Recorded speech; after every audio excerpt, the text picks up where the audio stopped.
Cases of pertussis, also known as the whooping cough, is making its way around New Mexico. An epidemiologist with the New Mexico Department of Health says this is a sign you may have it. So you cough, cough, cough. The whooping happens when you're trying to catch your breath, normally after coughing repeatedly. Another common symptom is a fever or a sore throat. And while anyone can get it, children can be more at risk. Particularly in small children, is that following the cough, they may vomit. So infants in particular, they can sometimes cough so much that they turn blue, or they may not breathe as much as they normally do. This year, doctors have seen 67 cases across the state. 4 babies under the age of 1 had to be hospitalized. As of July 5th, data from the health department shows within the last 5 years, on average, there's about 28 cases a year. Sometimes there can be years where there's more versus less. It has patterns, and when it can come and go.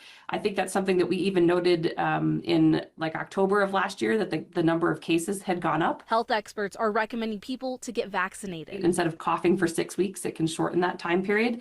And for infants, infants can't get the vaccine up to a certain point. So it's really important for people that are around infants to get vaccinated.